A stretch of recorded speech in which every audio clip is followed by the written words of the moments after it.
Please remain standing. Let us pray. O God of work and of honest labor, we give you thanks for Labor Day celebrations in this country and around the world. We thank you for our colonized and enslaved ancestors who built this country by their blood, sweat, and tears.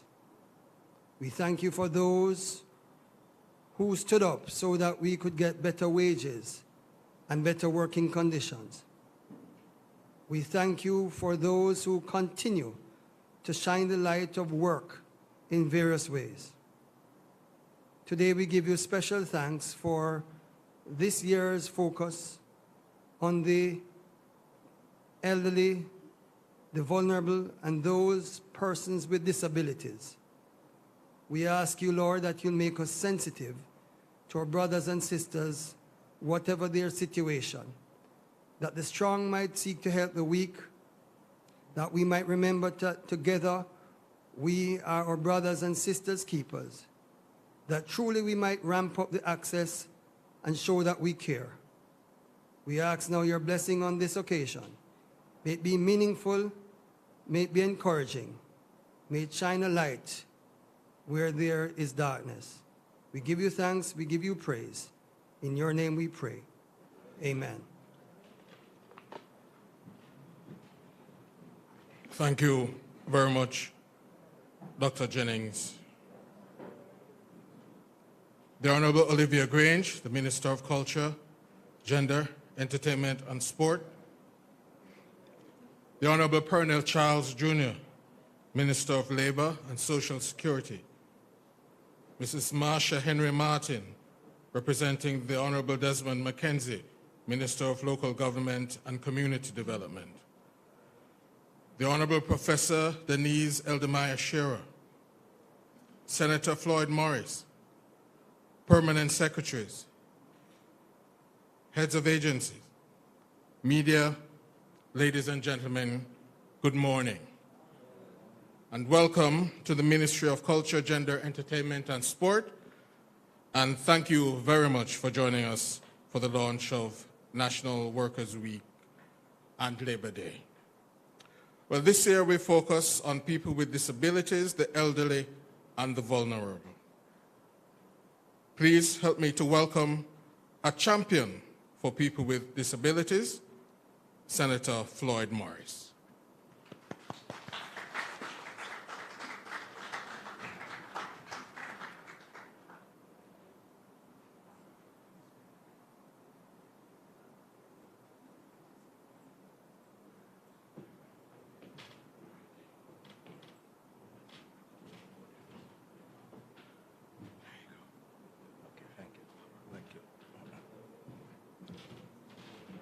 Mr. Master of Ceremony,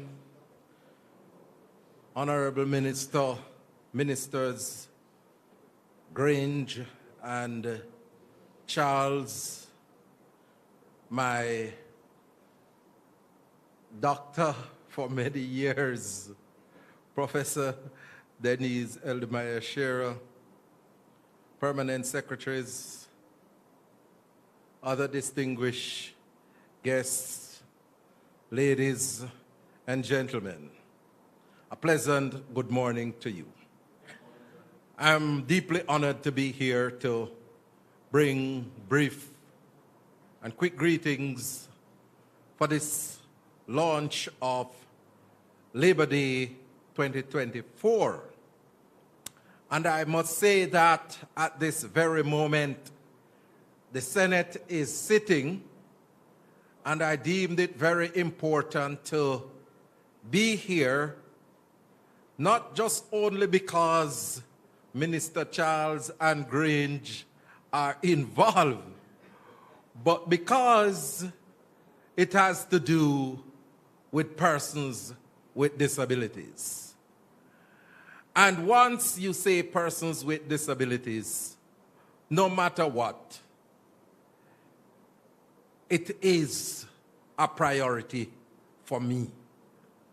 And especially within the context of this Labor Day for 2024, where the focus is on persons with disabilities, senior citizens, and the most vulnerable within our society. The emphasis is on access, making public spaces more accessible for persons with disabilities and senior citizens. And I am excited about it, honorable ministers, because I have been leading the charge in terms of research and publication where disabilities are concerned in Jamaica and the Caribbean. And I've researched and published in areas of employment, healthcare, in areas of the media, inclusive education, and culture.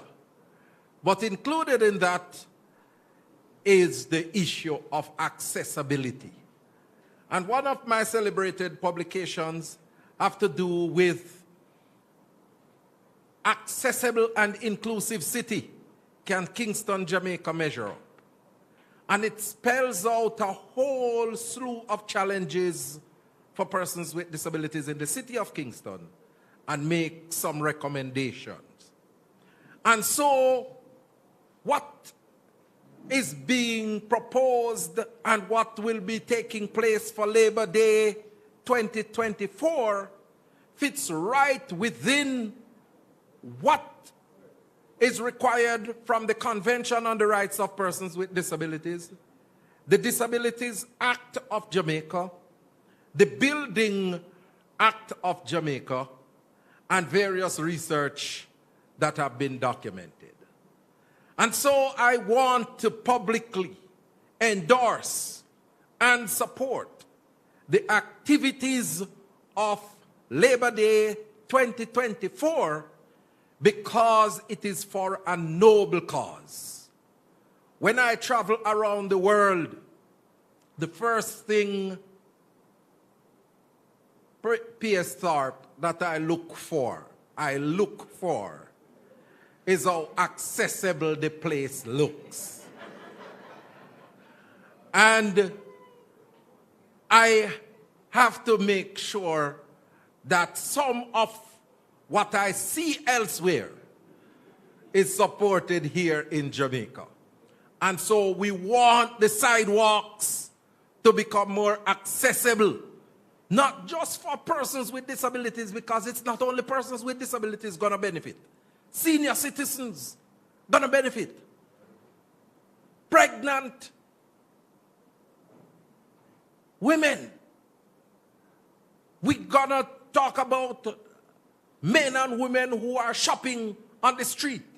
Individuals who are jogging on the street will benefit from an accessible sidewalk when it is built. And you just name the plethora of access that will flow from Labor Day 2024. And I want to lend my support and say that I will be there on Labor Day to lend my hand in terms of creating greater access for persons with disabilities, senior citizens, and the vulnerable. Let us ramp it up for 2024. Thank you very much.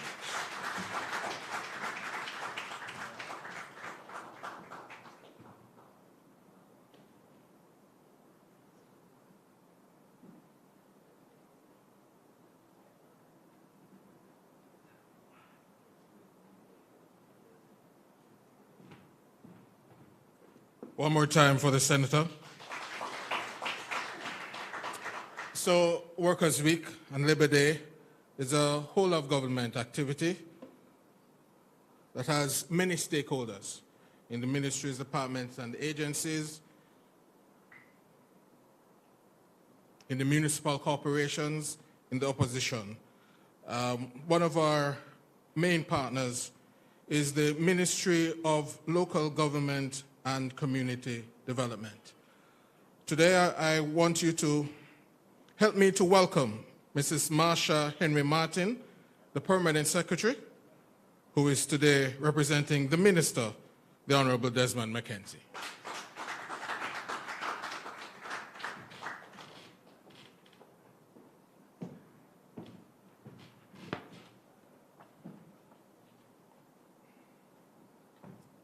Mr. Master of Ceremony, Oliver Watts. Good morning, sir. Honorable Olivia Grange, Minister of Culture, Gender, Entertainment, and Sports. The Honorable Pernell Charles, Jr., Minister of Labor and Social Security. Honorable Professor Denise Eldemaya Shera, colleague permanent secretaries, Senator Floyd Morris, and Reverend Dr. Stephen Jennings. Other distinguished guests, members of the media, a very pleasant good morning to you also. A very pleasant good morning to you also. Thank you so much. So I stand here this morning, not in my own capacity, but representing our minister, as you heard, who unfortunately is not able to be present today. If you were watching last night, you'd have realized he is out in Portland on another mission as it relates to disaster management as we approach June, when we will recognize another event. But we are here today to celebrate the week that is to come, Workers' Week and Labor Day. Every year, Labor Day gives us the renewed opportunity to rediscover and apply our individual and collective sense of humanity and civic pride to the development of our communities. The symbolic power of Labor Day and Workers' Week remains unchanged. We are still called on to rise to higher levels of community awareness and community action, and to make community, parish, and national development happen. Accordingly, we recognize our social potential and the contributions of our workers under the theme, Persons with Disabilities, the Elderly and the Vulnerable. Ramp up the access, show that you care. This is an important theme that goes beyond the categories of persons it identifies. This theme represents the government's continuing effort to reignite and spread across our country the spirit of volunteerism and the attitudes of mutual respect, caring, concern, and compassion as normal daily experiences in our workplaces, homes, and communities. This is a critical national project which will ultimately require full acceptance and personal implementation by all of us all year round if we are to overcome the social challenges that we are seeing in our public spaces, domestic spaces, and schools, among others. The Ministry of Local Government and Community Development has always been a traditional partner in the implementation of Labor Day activities. This year, we will approach the observance of this special part of the national calendar with renewed energy. We will continue to acknowledge Labor Day in visible and practical ways as a ministry, and also through the municipal corporations as we support the national project of ramping up the access at the Institute of Jamaica. Sir Harrow, good day. The municipal corporations will also be fully engaged in the implementation of various projects within their parishes as we continue to work for social protection through direct engagement and infrastructure minister, from infirmary care to indigent housing construction for the vulnerable Jamaicans we serve. As we observe and celebrate Labor Day 2024, we appeal to every Jamaican to use this opportunity to build your community by the actions you take. The achievement of our national development goals depend not only on policy decisions and effective program and implementation, but they also depend on you. They also depend just as strongly on our ability to collaborate effectively at every level to the benefit and protection of everyone. Above all, Labor Day is an appeal to nationhood, and I urge us all to treat it not as a holiday. Remember, I'm just representing the minister. But as a working day on which we rediscover and build on the values that will make our beloved country the place of choice to live, work, raise families, PS resident, and to do business. Thank you.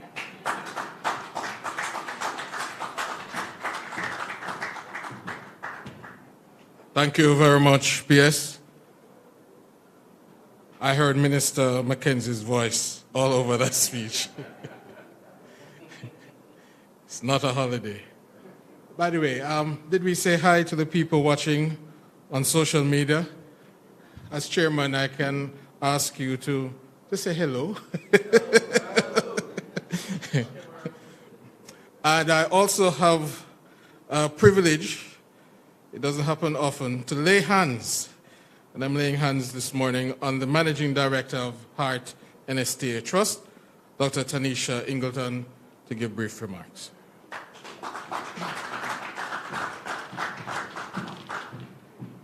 Thank you so much to our Master of Ceremonies. Let me first acknowledge our Honorable Minister, Olivia Grange. We have with us as well Honorable Pernell Charles Jr., Minister of Labor and Social Security, and we just heard from Honorable Desmond Mackenzie's designate PS, Marsha Henry Martin. We also have with us today PS Bernard. We have as well our PS from the Ministry of Labor, PS Risden, with us. And it is indeed a privilege for me to be here just to address you briefly. Thank you so much, Minister. The Trust is indeed grateful to be partnering with the Ministry of Culture, Gender, Entertainment, and Sport for this Labor Day. The Heart Trust has placed a strategic emphasis on the engagement of persons with physical and mild disabilities with the aim of affording them greater access to our suite of programs. The Trust Minister has reimagined the curriculum and the services that we offer to provide more equitable access for persons with disabilities. We have invested in Braille note takers. We have given scholarships to individuals with disabilities. And just last year, we had a 70-year-old graduating from our programs. And so we're pleased to announce this year, Minister, that we will be with you on the road. We will not be sleeping. It is going to be a work day for us. And so our trainees, our staff members, we will be across the island constructing ramps, mounting signage, establishing accessible parking spaces, installing handrails, restroom accessibility, and refurbishing activities will be taking place. For Region 1, Minister, we will be at the Stimulation Plus Childhood Development Center. We will also be at the Genesis Academy, and it's critical for us to be in these places in Kingston because it's to address the critical needs and to improve the overall conditions of these institutions. For Region 2, those of us in St. Thomas, we'll be at the Yalas Primary, which is the off-site for Randolph Lopez School of Hope. And this facility operates a shared classroom separated by plyboards and caters to children with special needs. For Portland, we'll be at the Drapers All-Age School. And for St. Mary, we'll be at the Port Maria Vocational Training Institute, Stennett Street, and Edge Hill School of Special Education. For Region 3, we are going to be at the Mustard Seed Community Jacob's Ladder, Moneague, and it is important for us to be here because Moneague is home to approximately 180 residents with over 18 different mental and physical disabilities. For Hanover, we'll be at the West Haven Children's Home, and the West Haven Children's Home was established in 1986, and it caters to the mentally and physically disabled as well as those less fortunate. For Westmoreland, we'll be at the Landila School of Special Education. For St. James, the Montego Bay Learning Center. Manchester, Woodlawn School of Special Education. And Minister, the Woodlawn School of Special Education has been serving students with intellectual disabilities in central Jamaica for over 43 years.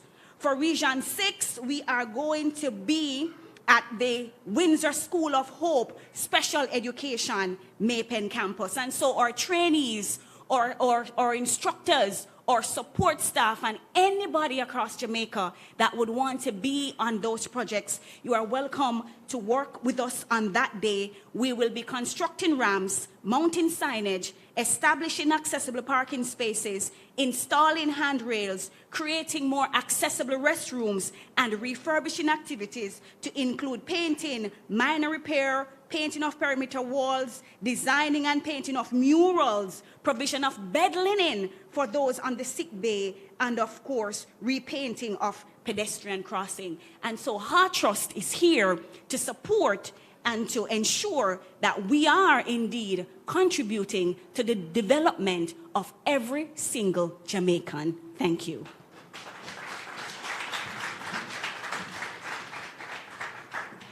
Thank you very much. Big up Heart Trust one more time.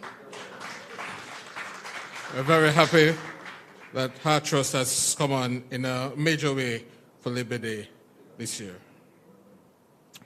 And we also remember that Labor Day is part of a bigger program, Workers' Week, which is about celebrating the value of work and the contribution of our workers to national development. For a perspective on that, please help me welcome the Minister of Labour and Social Security, the Honourable Pernell Charles Jr.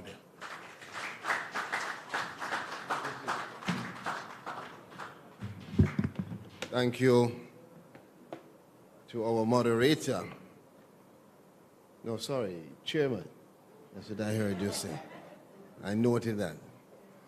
Of course, let me say good morning to my colleague, Minister and Auntie Babsy.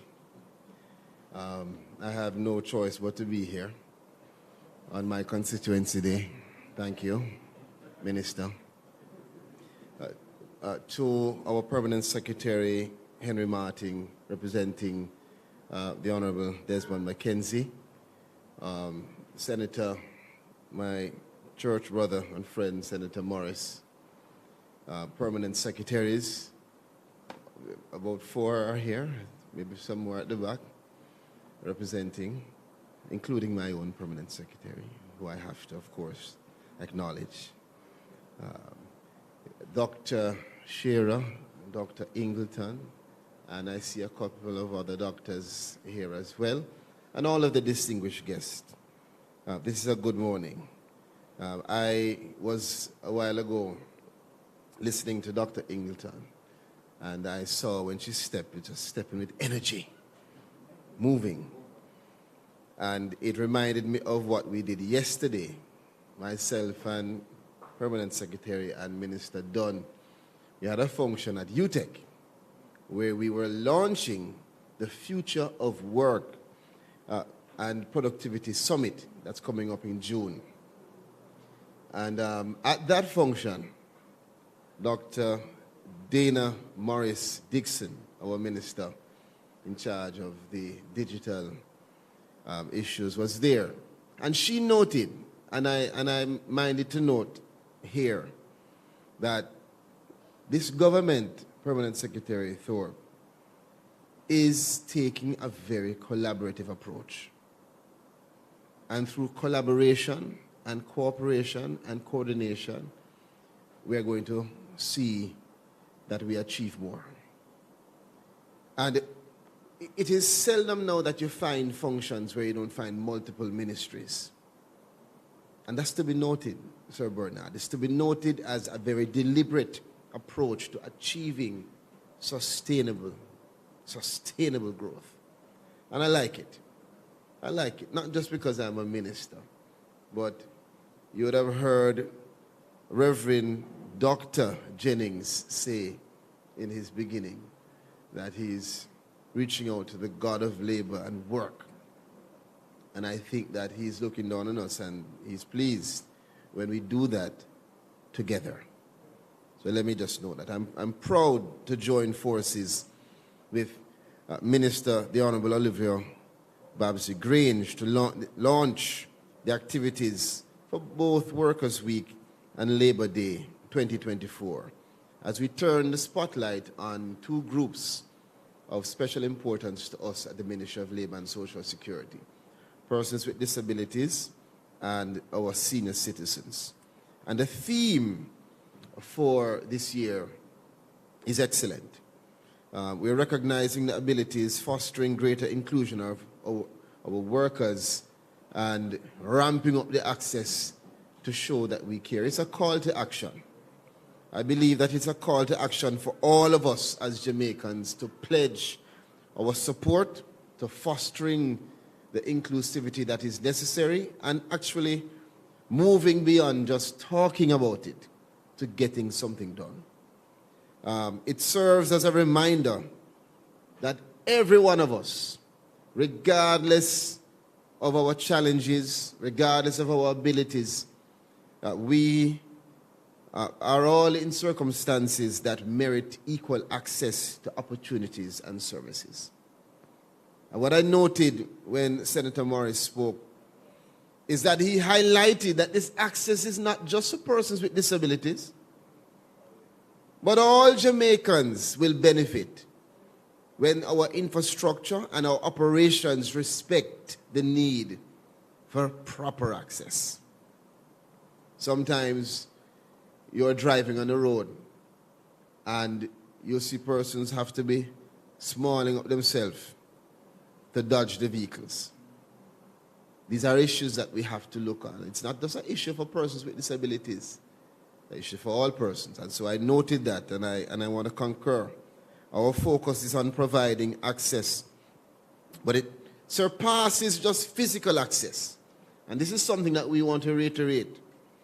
We're talking now about access to education, access to financial and social support, and access to employment opportunities. And there are the linkages there between the Labor Day and our Workers' Week. It speaks to ensuring that rights of all workers fought for and earned by the labor stalwarts of the 1930s, and on which we, succeeding generations, we have built for nearly 90 years, and we have promoted and protected it for that time.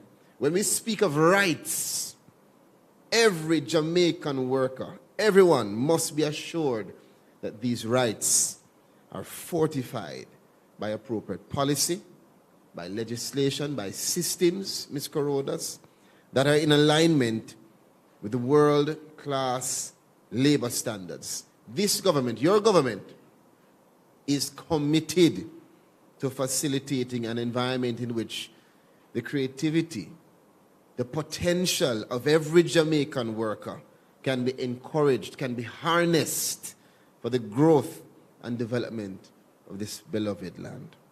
Where all of us, where productivity is recognized as the springboard to launch us into the prosperity that we speak of.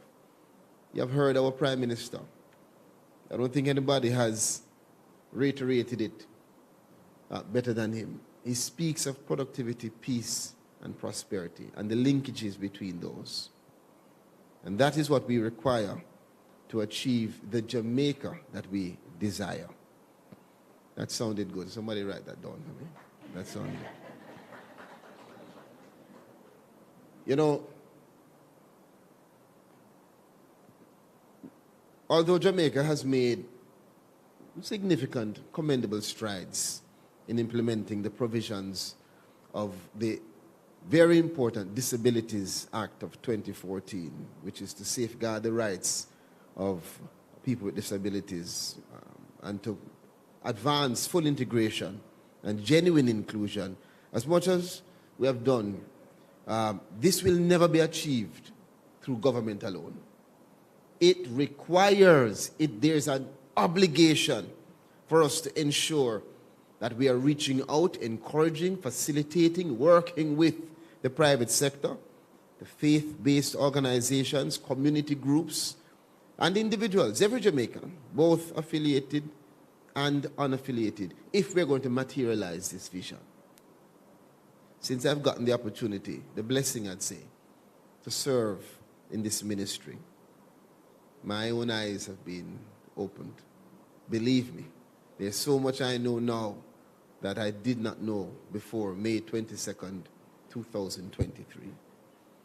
And my mission now is to make sure that every Jamaican appreciates the concerns and appreciates the opportunities that we have if we take a different approach, a different mindset.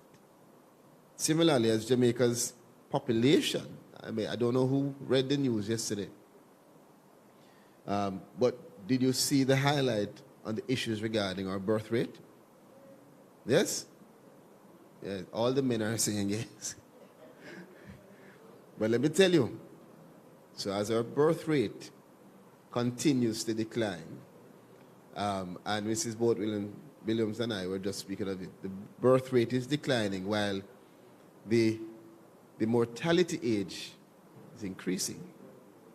That therefore we have to adjust in our thinking about how we treat with persons after the current age of retirement. And a big part of what we're discussing at the ministry now is how do we contemplate the future of work that must contemplate the future of integration of that cohort. You can't go home and sit down anymore just like that. Yes. So we have a lot to think about in terms of the new frontier in which all citizens will have to now participate to their full capacity. And if my father, who you know well, was here, he would be the first one to get up with his black and white hair and come here and say, I am 88 this year. And if you need me to help with the birth rate, let me continue. I'm going to behave myself. I try my best, Senator Morris, as a good churchman. Let me continue. This Workers' Week, our activities will be tailored to celebrate the progress of Jamaican workers and the birth of our labor movement to an era of industrial harmony. And I'm telling you, we even proved it this week. I won't get into the details, but can I take the time to just acknowledge my staff, my team at the Ministry of Labor that treat with the issues that are so sensitive that you don't know how we're saving you from protest. They're quiet and they're effective. And that is what you want us to be. And that industrial harmony is not just happening by coincidence. It is happening through a very deliberate approach to ensure that there is a space created by our permanent secretary and by our team for people to come and safely have discussions. So, big up to the industrial relations team. But I digress. So, to the birth of the labor movement, to an era of industrial harmony in which workers have the right to representation in the collective bargaining process. And we will reflect on the sugar riots at Frome and the opportunities for us, this current generation, to learn from the lessons provided by our history. Our celebration of Labor Day and Workers' Week are inextricably linked, and so we applaud this collaboration. We will and we continue to make our commitment to ensure that this celebration is successful as we highlight the critical feature of our culture and fostering a sense of nationalism, voluntarism, and pride. I want to join as I close with Minister Grange and Minister Mackenzie and our Prime Minister and team in encouraging every single Jamaican to participate in this week of reflection and celebration from May 17th to May 23rd. The schedule of activities is going to be published in the media, I'm sure, but I want to truly urge you to get involved. Together, again, let us, ramp up the access and show that you care, all right? Thank you very much. Thank you very much, Minister. And now, ladies and gentlemen, the Minister who heads the Labor Day program, the Honorable Olivier Grange.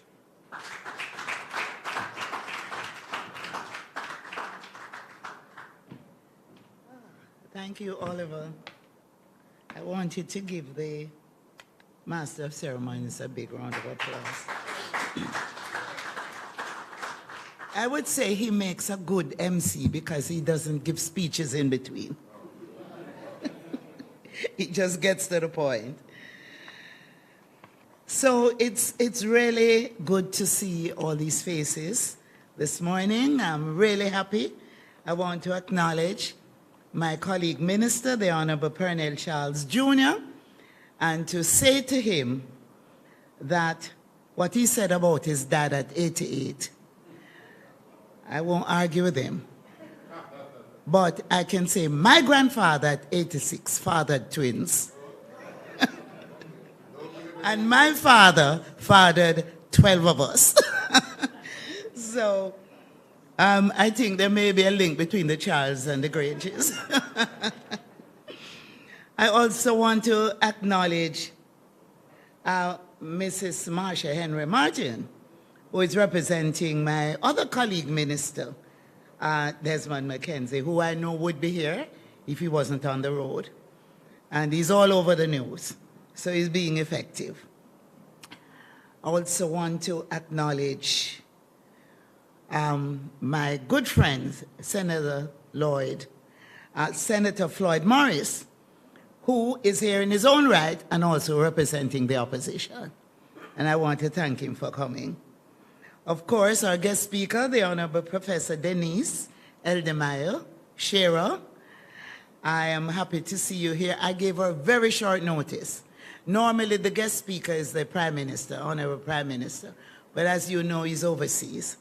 And I lay hands on her suddenly. Maybe it was about 10 p.m. that I called her, and she agreed. So I really wanted to give her a very special welcome here.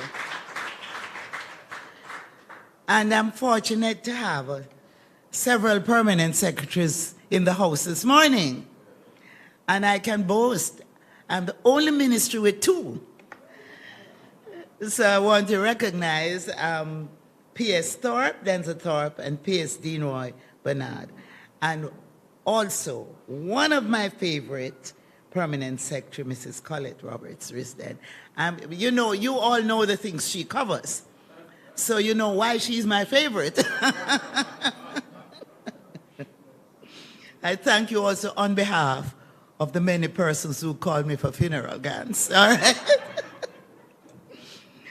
And of course, the newest kid on the block, and she's full of energy, Dr. Eldemeyer, Professor Eldemeyer Shera said to me, boy, she bouncy and full of energy. And I could not have her in the house this morning and not make her speak. Dr. Tanisha Ingleton, thank you so much for coming. So I don't want my acknowledgements to be longer than my speech. So I'll just say other heads of agencies and departments, representatives of municipal corporations. Do we have any of the mayors here this morning? No, but I know they're representatives of the municipal corporations. Ladies and gentlemen, members of the media, and those joining us online and on PBCJ, I just want to thank you for coming this morning and to say to you that on this occasion, we are doing something that is going to impact on people's lives throughout this year and beyond. So once again, we join hands to celebrate Workers' Week and Labor Day. It is indeed another occasion to celebrate the power of the Jamaican family to engage with each other in national development by giving of our all and our best for the benefit of our people and our country. Indeed, we are a people who have come to understand that when we stand together in the face of adversity or challenge and reach out to support each other, our efforts generate success and no one is left behind. We have proven this throughout our history and throughout our culture.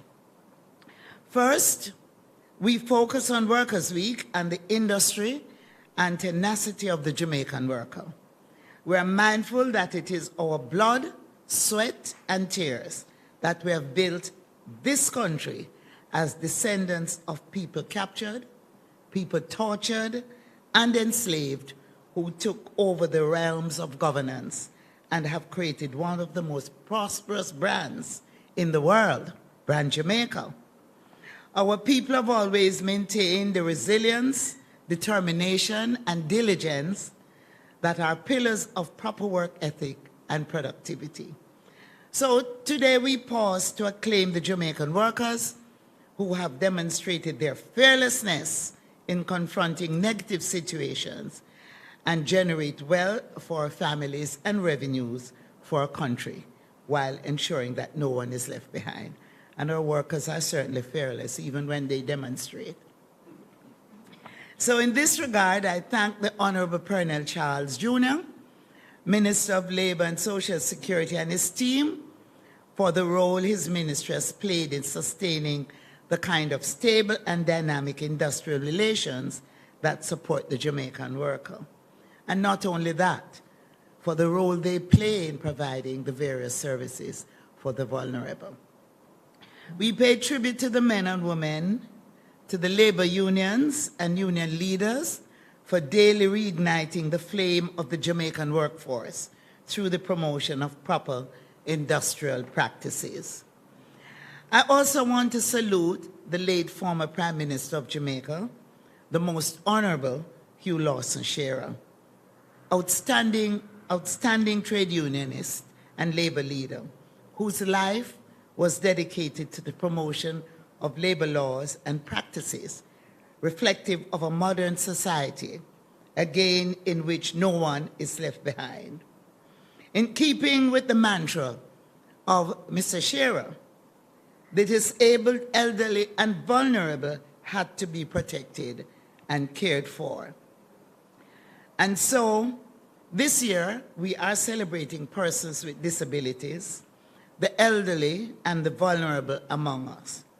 We pay homage to workers with all kinds of disabilities, workers who have not allowed their vulnerabilities to prevent them from making honest and outstanding contribution to our country's development, such as Senator Floyd Morris. We admire, yes, please applaud him.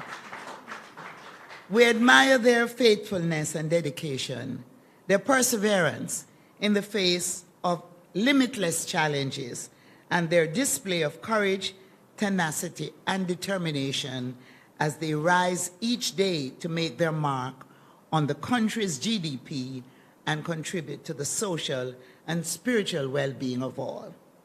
Indeed, words from our national anthem come to mind. It is about caring and true respect for all. It is about our eternal Father strengthening us, the weak, to cherish. We live in a world where too many persons are self-centered. We live in a dog-eat-dog society where only the fittest of the fittest will survive. A world in which people are very selfish and heartless, particularly in dealing with the differently abled, elderly, and vulnerable. Yet, we have understood that we stand a better chance at living well if we care about each other and negotiate proactively on behalf of those who are not able to because they're differently abled or disabled. I just have to pause to say, when I first went to Central St. Catherine as Member of Parliament, I did some T-shirts, and it says, Babsy Cares. to the point where they started calling me Babsy Care, thinking it was my name. So this Labor Day, we paused to work in communities and institutions to make life more accessible to persons with disabilities, the elderly and the vulnerable. It is all about accessibility for all. Access is one of the core constructs of identity formation and proof of true respect for all. Lack of access generates frustration, a sense of not belonging, and a weakening of national and individual identity. For this reason, I'm happy this year's focus for Labor Day is on caring for persons with disabilities, caring for the elderly and the vulnerable by providing access for all. It is about access to buildings, to health care, to education, to every element of the nation's goods and services for all, without exception. It is about building ramps, working elevators, smart pedestrian crossings, road and other signs and physical symbols made easy to interpret, and to provide services that are available to all. Our aim in all this must be to ramp up the access, show that you care. So this leads me to recognize the Honorable Desmond McKenzie and his entire team for the work they carry out every Labor Day to register and support projects based on the year's theme. The municipalities play a very important role in being that network across the island. This year, I want to call in every member of parliament, every mayor, every custos, every councillor, every church, civil society, every service provider to ramp up the access and show that you care. As long as there are stairs, there must be a ramp. Dr. Eldermeyer, Professor Eldermeyer Shera, the most honorable Eldermeyer Shera, we will have a ramp and an elevator, so you will be able to attend council meetings at the Institute of Jamaica. The persons with disabilities, elderly and the vulnerable, must have equal and reliable access to schools, churches, hospitals, clinics, restaurants, and every service provider. Yes, we need to ramp up the access and show that you care. When we do so, we build into the concept that every Jamaican feels a sense of belonging and positive identification because we cared enough to provide access to all. Our national project this year is the Institute of Jamaica, which is the oldest culture and heritage institution in this part of the hemisphere, founded in 1879. And the Institute is the repository of the nation's information on culture, science, heritage, and traditions, with its museums such as the Museum of Jamaican History, the Jamaica Music Museum, and the National Gallery. Without knowledge of our history, we cannot fully fashion and express pride in our country. It was our national hero, the right excellent Marcus Messiah Garvey, that asserted that a people without knowledge of their history, origin, and culture is like trees without roots. It therefore stands to reason that every Jamaican, girl, boy, woman, man, and the elderly must have access to the information and records stored in the Institute of Jamaica on behalf of and for the enjoyment of the people in Jamaica. So I don't want to go on much longer because we have a guest speaker, but just to indicate that details are provided on the activities for Labor Day, and among the highlights will be the unveiling of the Lyndon Newland bust at the Ministry of Labor and Social Security.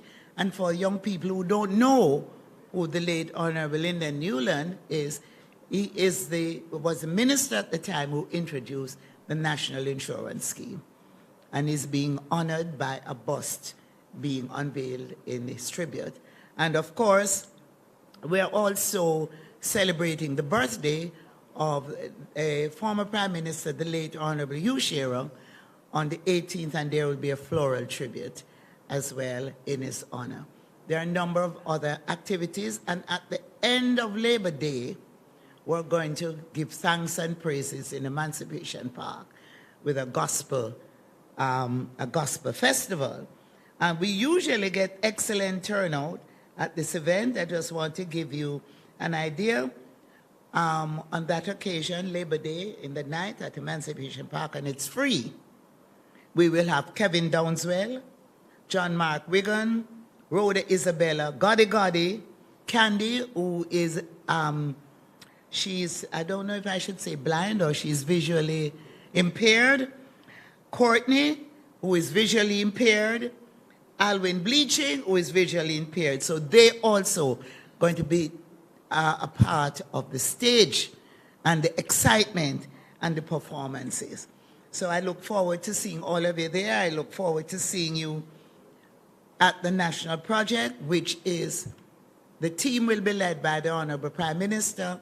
He'll be joined by the Leader of the Opposition, other ministers, and members of civil society.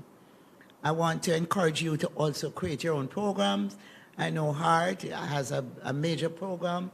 The Ministry of Labor and Social Security will have their own program. Ministry of Labor, the Ministry of Local Government, and other ministries have indicated that they will have their programs as well. Anything that you can do on Labor Day to help someone and to show that you care will be appreciated. God bless you all, and thank you so much.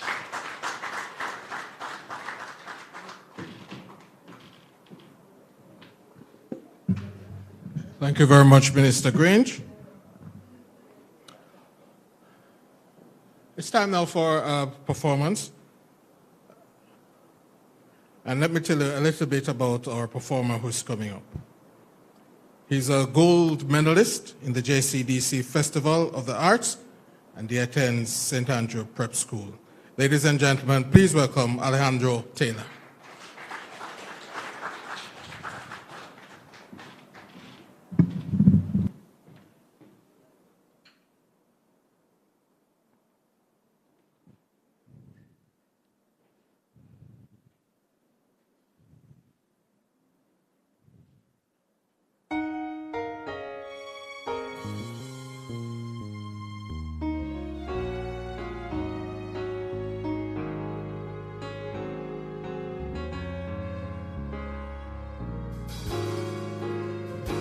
I was born with everything I need to be me.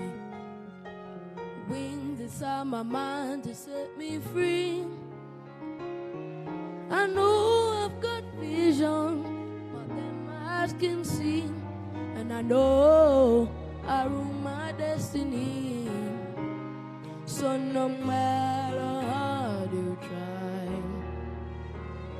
you can never change my mind. I know if caterpillars can fly, so can I, yeah. I know if caterpillars can fly, so can I. Hey, watch I know. This a rare caterpillar member say I can fly.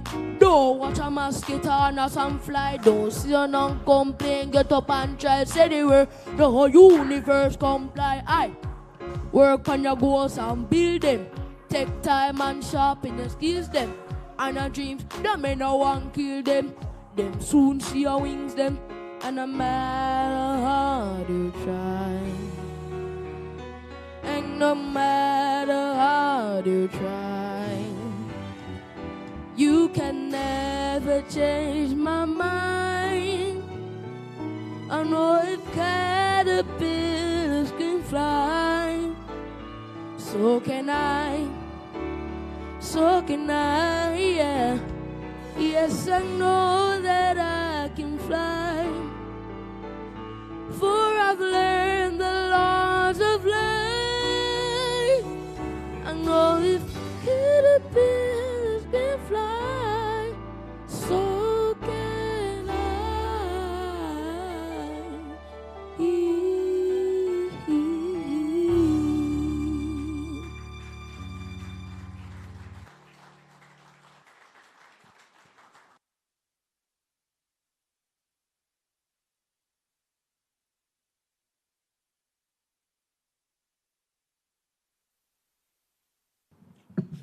One more time, please.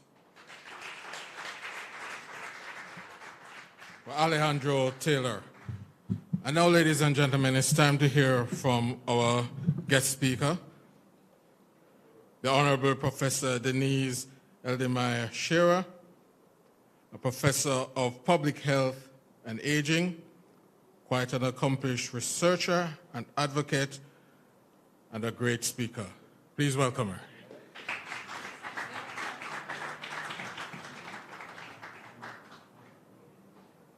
Thank you very much, Chair. Why do I get the sense that I'm being set up? An excellent speaker. It should have been the Prime Minister. I mean, no, that was not in the 10 p.m. message.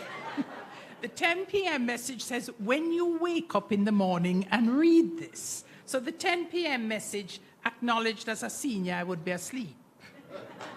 But I think Minister knows, due to our work way back in the 80s, I would not say no to anything to do with older people. Minister Grange, Minister Charles, Senator Floyd, permanent secretaries, ladies and gentlemen. It is indeed a pleasure to be here.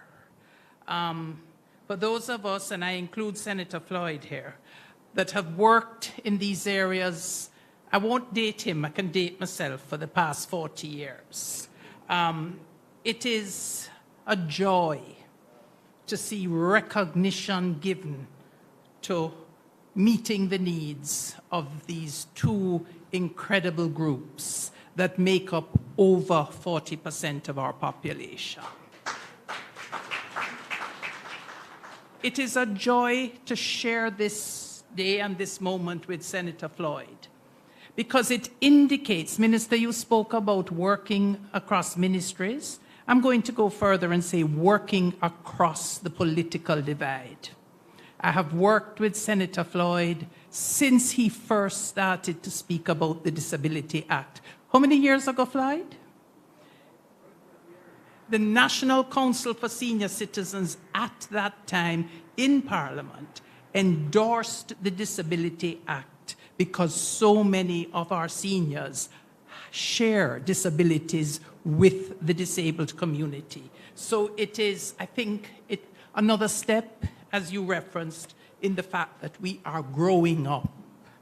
So we are here to celebrate and to honor and to improve the life, not the life, but more the comfort of persons with disabilities, the elderly and the vulnerable. The theme, Ramp Up the Access, Show You Care, actually has two components for us. There is something in this theme for everyone. The ministries, the municipalities, but for every church, for every family member, show you care.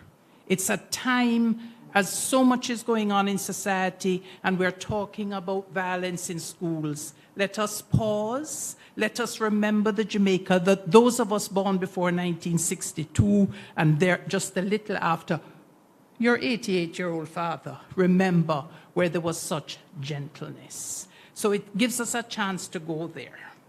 As a population, we are aging. We now have over 375,000 persons over 60. Minister, let me ask you, as the Minister of Labour and Social Security, to add another dimension to this discussion of the falling birth rate. When the planners decided that the birth rate should be 2, there was a reason. We have to ask ourselves, when people are talking about increasing the birth rate, as a country with our GDP, can we in fact maintain a larger population? If you even increase the birth rate now, you won't get that workforce for another 20 years. There is another side to this discussion. There is the side of your 375,000 older persons with the retirement age where it is, and a population that can still continue and can still work. Yes, they want their retirement, they want the thing, but as we talk about this birth rate, can we also talk about the retired nurses, the retired teachers, all of these people that can still work?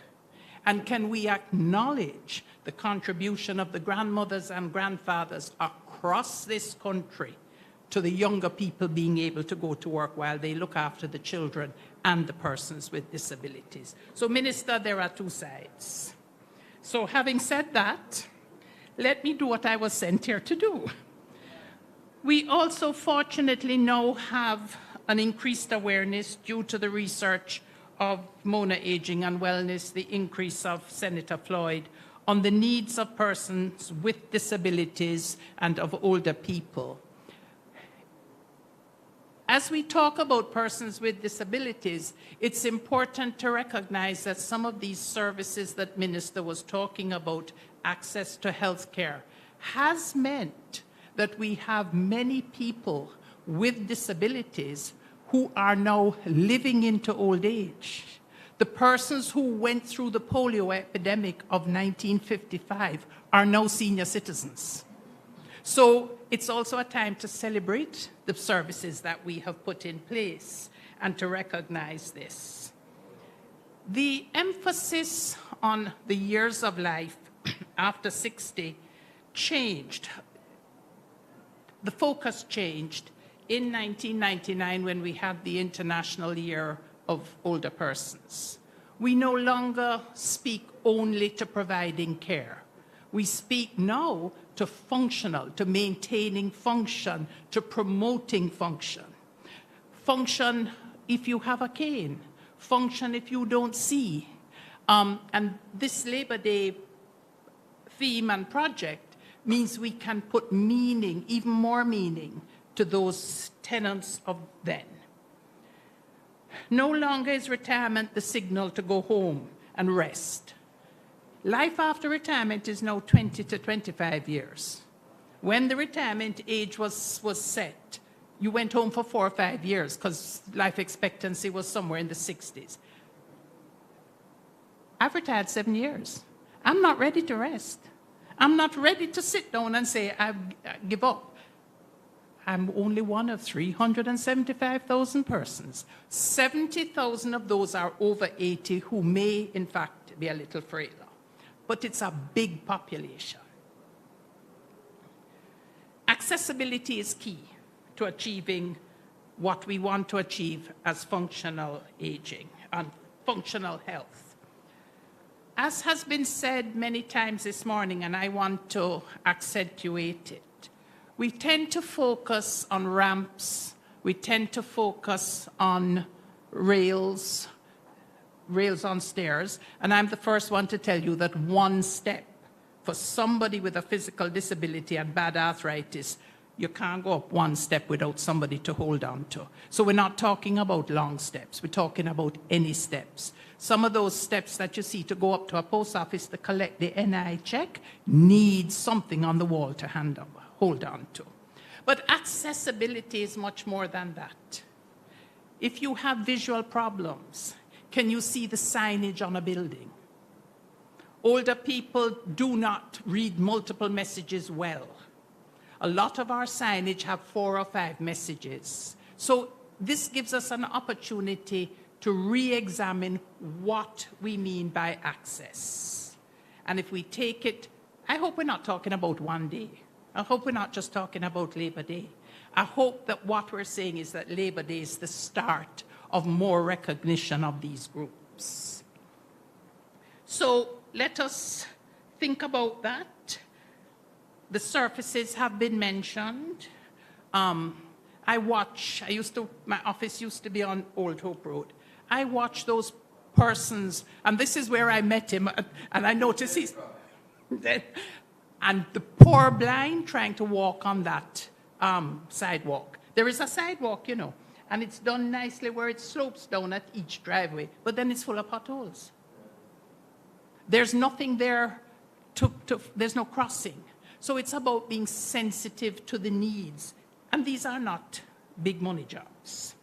So independence, which can mean persons maintaining dignity. There will be less stress in family units if an older person a person with a disability feels wanted, feels loved, and feels part. And it is accessibility and the ability to access these services that helps to improve that. I want to be able to go to the Water Commission and pay my bill. Of course, now everything is online and everything is digital, and that rules out half of us, including me, because we are not into the digital age. I heard somebody in the audience talking, I can't even remember my password. Well, can you imagine when you want us to remember 4 or 5, because each one has a different one? Older people also want that piece of paper in their hand to show that they paid their money. So that when flow and whatnot come to lock off, you can say, I paid, JPS, whatever. So it's also about, as we think of accessibility, ensuring that we are being cognizant of the different needs of the different generations. And that's where heart will come in. So, Dr. Ingleton, what happened to third age courses? So can I ask you now to think about offering courses for seniors? Okay, it's because there's third age. Seniors need things to do. And families would be delighted if they could drop them somewhere for 3 or 4 hours to get to learn about flower arranging, to learn about baking. There are lots of possibilities. And this is what Labor Day helps us to think about. There are challenges, and I accept that. I like to dream, but I also like, I had a husband who made sure there was a tinge of reality when I'm dreaming. So at one point, one day, he said, you want the whole budget or just half? So I recognize that some of our buildings, which are historic buildings, like the Institute, I am glad you're going to try and put a ramp. I'm trying to see how you're going to do it, because those steps go up. But there are challenges, but we have to get around them. These are things that we need to talk about. It's about making adjustments and modifications. The emphasis of Labor Day and Workers' Week on the access will allow families, churches, somebody mentioned the faith-based, to take a look around them, because Labor Day and Workers' Week is for everybody. As somebody who grew up in the rural areas of Jamaica, who knows what it is to drive through sugarcane fields to go to school, I implore us to remember our rural projects and to ensure that we remember 60% of the Jamaican older men are farmers and live rural. So those are things that we need to remember and to think about. We have beautiful buildings, but we also have to think, how do we get into them? And they're protected buildings because they're national heritage. So congrats to the minister and the planners that this is the national project. Minister would have let the cat out of the bag. I did have surgery. I have not been to a meeting at the Institute in 2 years because I cannot. So, P.S., I guess I have to take back that resignation if you're now going to make access. I told them the P.S. about, a month ago, take me off because I'm not going to meetings. So I guess I have to now say I will go back since I can. But can you imagine the number of little things that can be done in churches? How many I went to a church the other day where I had to go upstairs. There was no downstairs access, and I was going to a funeral. There was no access. So it's not just about government. It's about all of us in every sphere of our life, stepping back and saying, how can I show I care? Because that's why I love the theme. It's the access, but it's the care. So, the second part of the theme, which I keep going back to, is showing that you care, is an appeal for all of us. Yes, government providing the leadership, but it's for everybody. Businesses, private sectors, to look at this topic and an opportunity, as has been said, to reignite attitudes of respect, empathy, and caring. We have to remember, don't assume. You don't know if somebody has a hearing problem. Don't assume that they're ill, that they're getting mental because they don't answer you. So it's about stopping and finding out what else can be done to achieve access. I was somewhere the other day and somebody said to me about a certain person, I think they're developing dementia because they walked right past me. Now, I happen to know the person cannot see. But as I learned through Senator Floyd and the people at the School for the Blind, people who cannot see, as Senator says, when I see, but they walk past you, you know, as if they can see. The first one that came into my office at Denwin, I thought he was wicked because the lady was driving him and she was sick. I later found out he could not see, he therefore could not drive.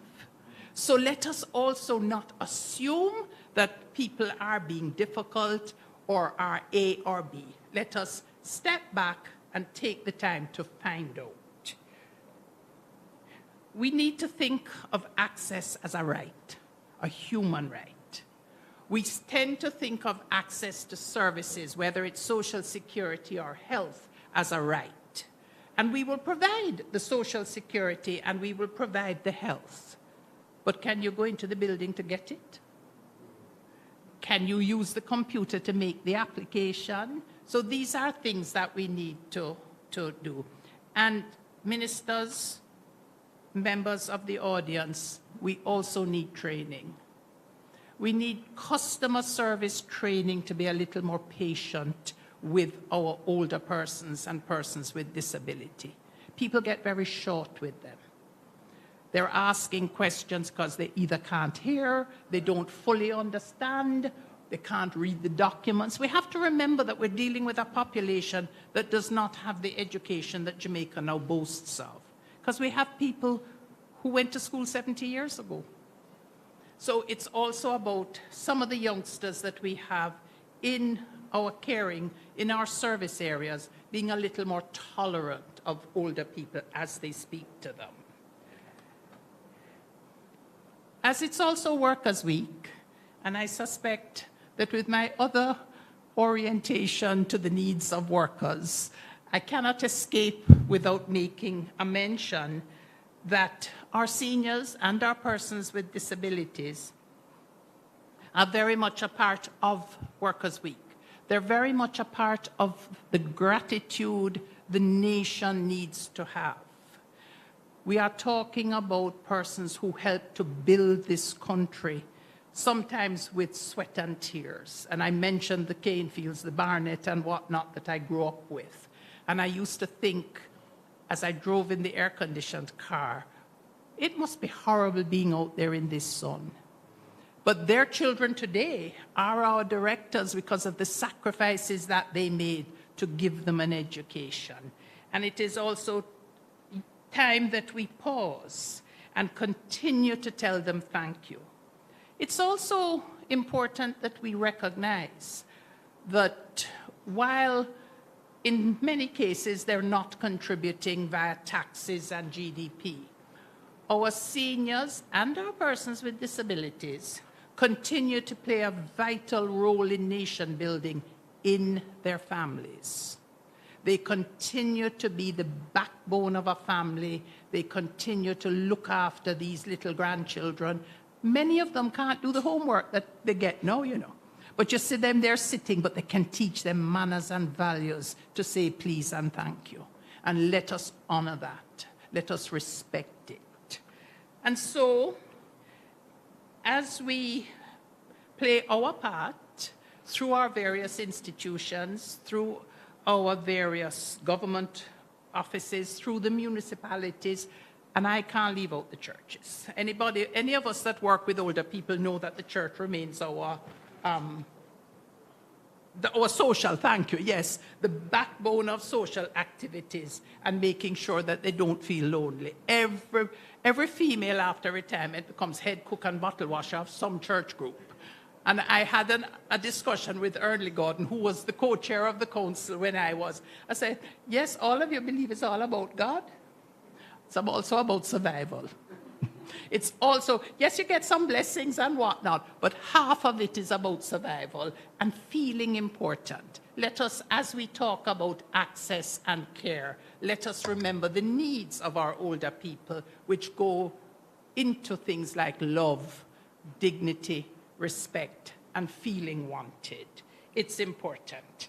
And let us find ways to facilitate the continued participation. Let us take a lesson from the community-based groups that allow them to come to meetings and to give them things to do. Let us value our older people, our vulnerable groups, and our persons with disabilities as a critical resource in a developing and growing nation. And let us recognize the support and they can give to the younger generation as we seek to provide this country that everybody wants to live in and everybody works in. Let us ramp up the access, and importantly, let us show we care. Thank you.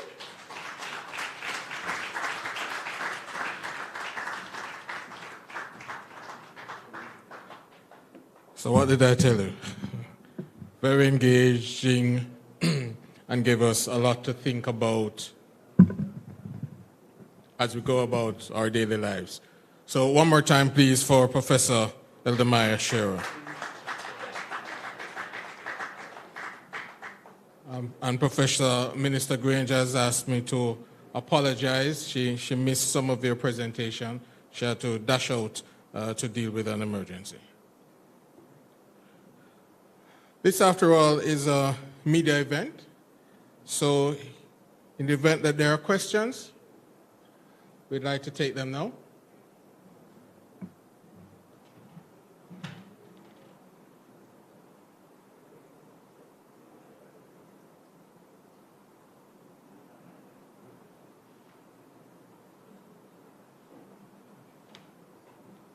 So any questions?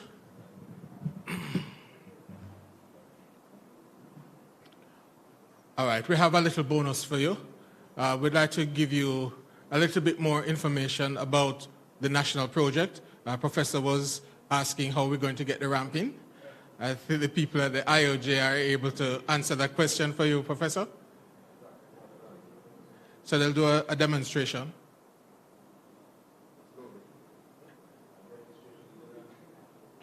How much time you need? So in the meantime, can we invite the ED to give us a sort of overview what the plan is while the presentation loads?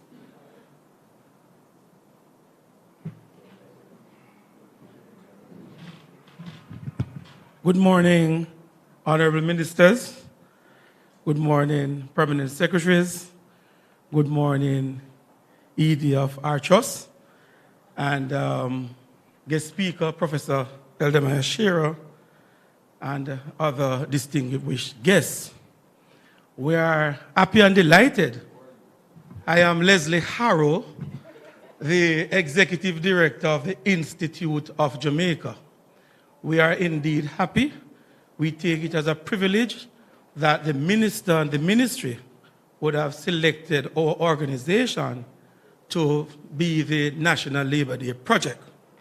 As the minister mentioned, we are celebrating 145 years of existence.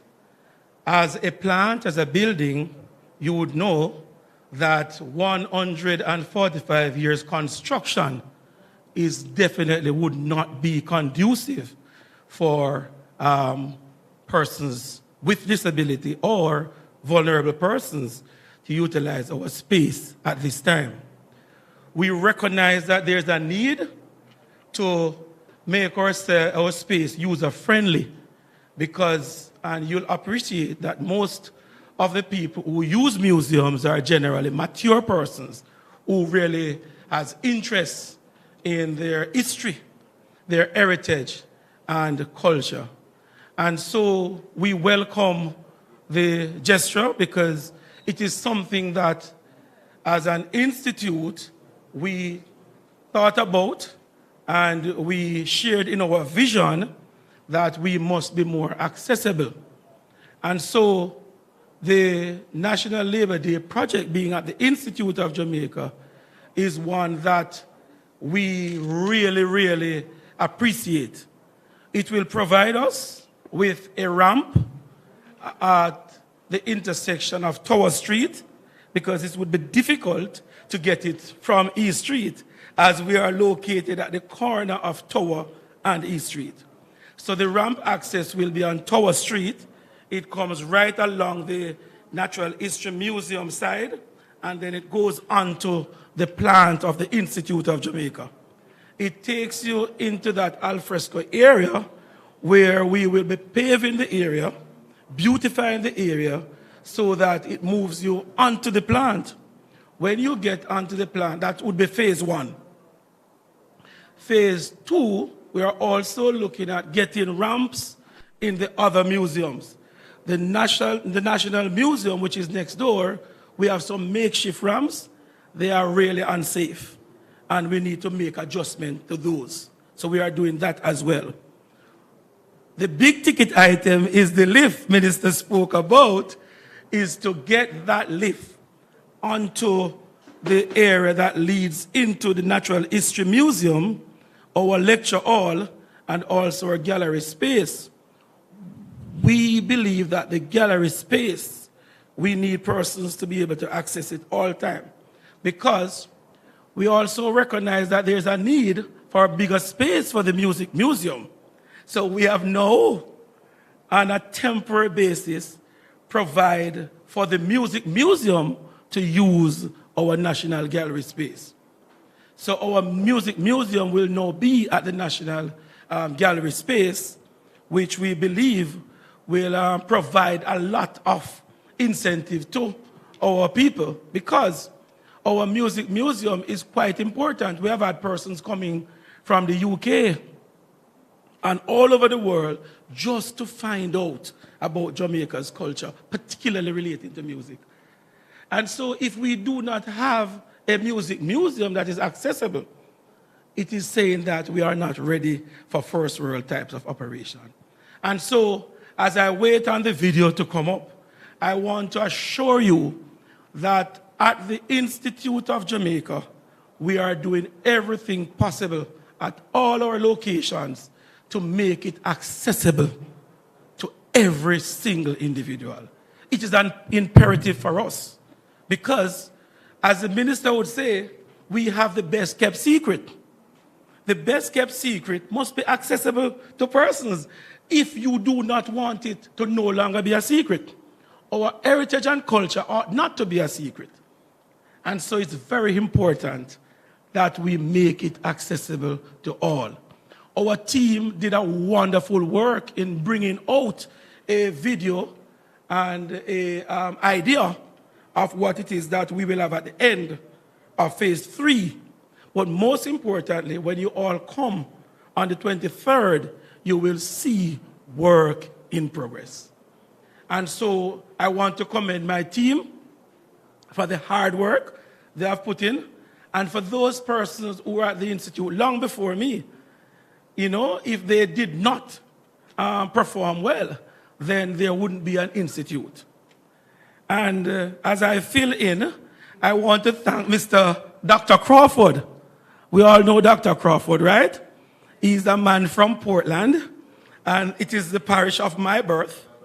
And another man from Portland is in charge. And so we want to thank Dr. Crawford as well for the work he did at the Institute of Jamaica. And so we'll be putting in work in Labor Day. And we are also thinking how quickly we can get the KSAMC and the NWA to approve a pedestrian crossing in front of the Institute. Thank you very much.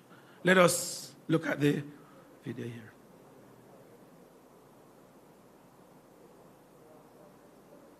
It has a lovely sound. I want you to hear it as well.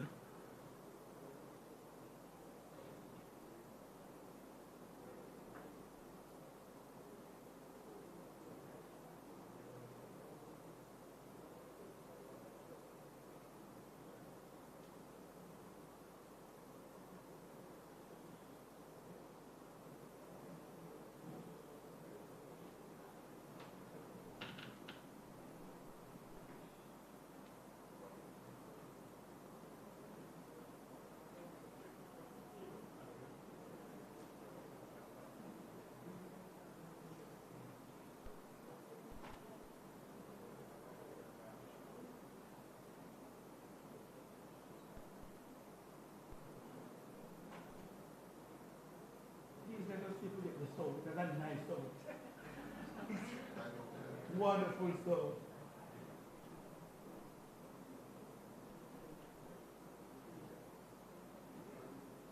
We want to commend the production team. It was at short notice that we were asked to do this. Very short notice.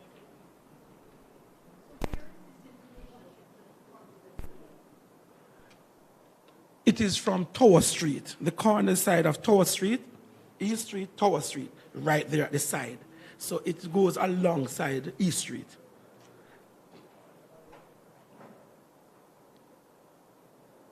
No sound engineer? It's a lovely song. It's a lovely background. It's one of those, I can't sing PS.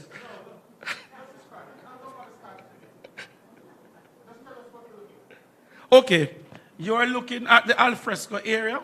Could we restart? I want to show you where we... Just restart. Right here is on the compound. This is what we want it to look like, right? It is the alfresco area we're trying to set up on the outside at the back of the building for persons who have been to the institute is between our administrative block and alongside the Natural History Museum on the inside. On the outside there is the entrance from Tower Street leading onto the premises. So right at the side, we'll get you up at the side and we get you onto the plant. And when we get you onto the plant, right there, beside the Natural History Museum, the lift now will take you 2 floors up. So one to the Natural History Museum and the other to the National Gallery space, as well as the lecture hall. It will be a beautiful site. You know, we encourage you, if I know Dr. Ingleton, maybe Professor, could assist us with funding. No, we really need funding at the Institute. We need help. And we can partner because the Institute, as it is an institution of learning, and so art forms part of our strategic plan. And therefore, we'll be having discussions as to how we can sort of enable teaching and learning at the Institute because we have been there for many years. And therefore, we must have something to offer. And that's part of our strategy. We have our discussions with the Ministry of Education, and certainly we're able to put this one in for our trust. So think about us. Thank you very much. Thank you, Chairman. Thank you very much, Mr. Harrow. As we come to the end of the program, just a few things to tell you about. Some of the activities for Workers' Week, starting next Friday. There'll be reflections at Froome, that's in Westmoreland, between 10 and 3 o'clock. Then on Sunday the 19th, we'll have the Workers' Week and Labor Day church service. That will be at the Morant Bay Parish Church in St. Thomas. On Monday the 20th, we'll be mounting the Workers' Week display at North Street, and there will also be a Centenarians Day activity at the National Council for Senior Citizens. That's Monday the 20th. On Tuesday the 21st, there'll be a wreath laying at the Aggie Bernard Monument at the Kingston Craft Market. That's Tuesday the 21st at 10 in the morning. Wednesday the 22nd, we hope to unveil the bust of Lyndon Newell, and that will be at the Lyndon Newland, at the Ministry of Labor and Social Security at Hero Circle. And then also on Wednesday the 22nd, we'll have the Workers' Week Expo, advancing special needs for an inclusive labor market. Minister Grange had mentioned that we have the birthday celebration. I believe it's 101 years, the birthday of former Prime Minister Hugh Shera. I don't know if you've read this book, but it's exciting. I found it to be interesting, and you know, interest is a hell of a thing, because what I remember now is that, or how, the Prime Minister was able to give the first televised broadcast to the nation. I'm interested in that because for a very long time, TV was my life. So this is what stands out in the entire book. That's my favorite part. And you can get a copy. Professor has kindly donated some copies of this book. So on your way out, please, if you can, get one. It's very fascinating, the story of Hugh Lawson Shera, Prime Minister number 3? Prime Minister 3. If there are no questions, we can now wrap. Oh, I'm afraid I didn't learn sign language, Ms. Amos. Please help me. Oh, we're hearing from JUTC.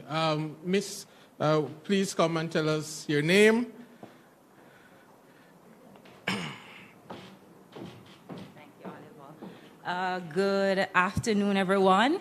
It appears you're in a church service because there's a lot of laying of hands, and apparently I just got laid upon.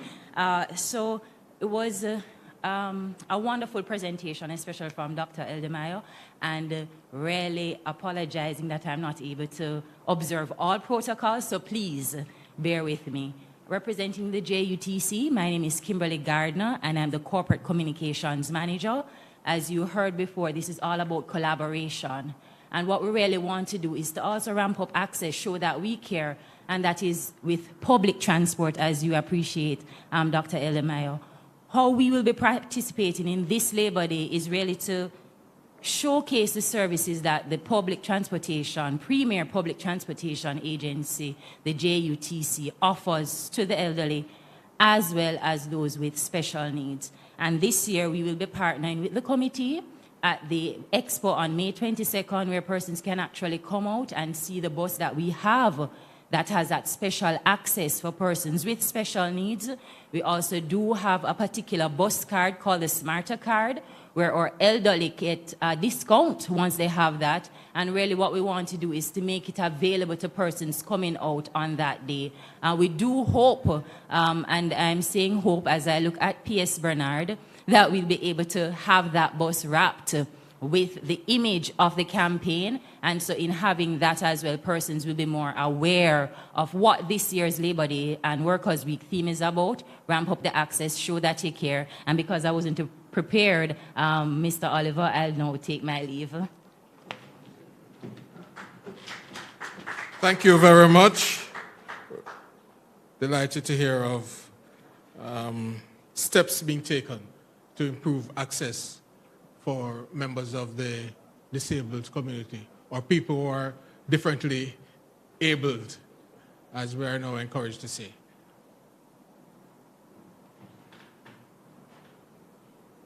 So as we wrap, I now invite the permanent secretary. We have two permanent secretaries. We have Mr. Thorpe and we have Mr. Bernard. We're inviting Mr. Bernard now to do the vote of thanks.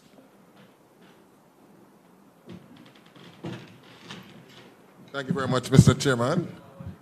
It is customary that when we have guests in our building, we first thank them. We have to thank them before we end. And certainly, I want to just ask you to bear with me just a little longer, to really say thank you to, first of all, the Secretariat, the Planning Committee that has put so much work, ladies and gentlemen, into bringing us even today to where we are. And many of them are seated in the audience. I want to acknowledge the work. Director Arrow, your team, we thank the JUTC team for the support. We thank the JDF. And I think you should give them a round of applause when I call the institution. And we don't build many things in Jamaica without the JDF.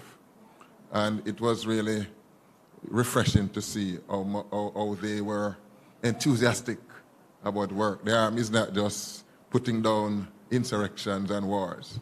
They are building. And so we really thank them for that. We thank the Ministry of Labor, Permanent Secretary. You know, it is, I said it to you, how overjoyed I was to see the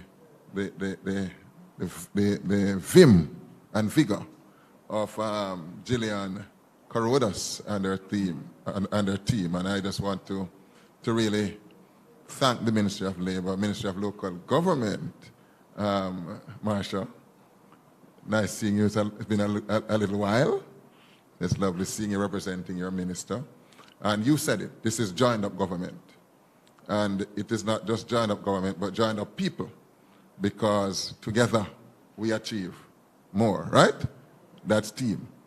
And it was really wonderful. The GIS has been on board in promoting the work that we're doing.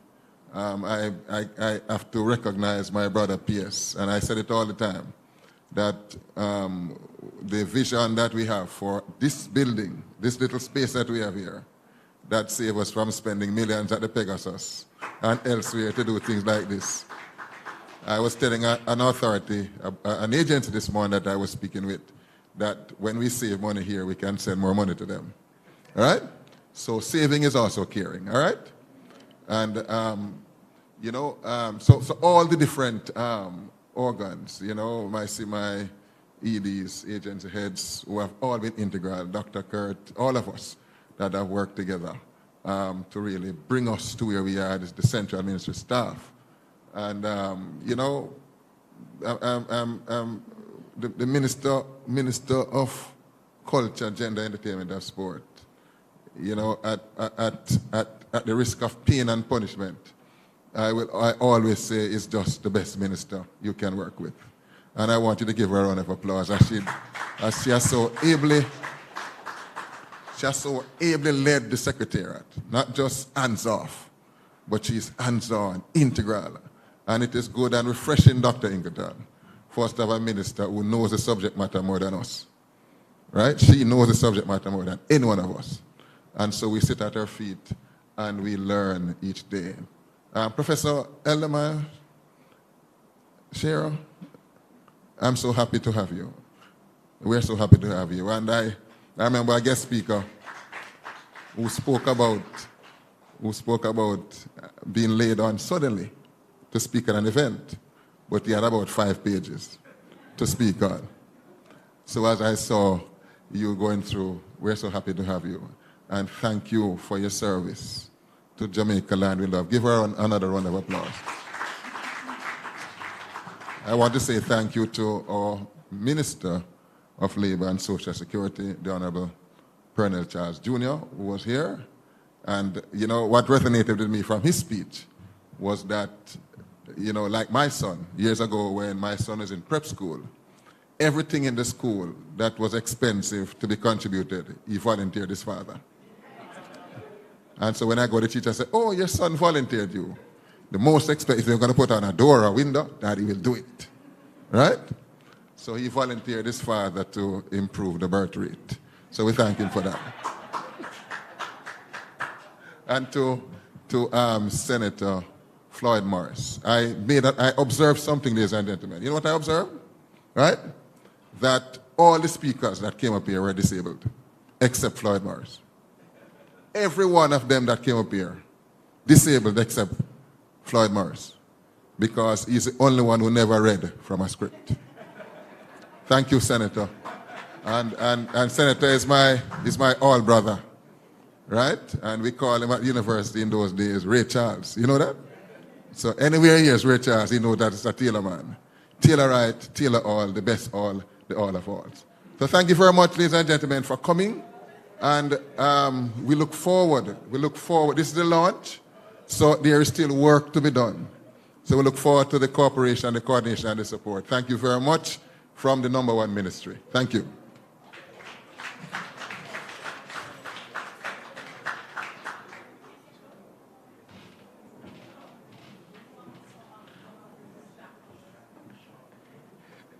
All right, thank you. Have a great day.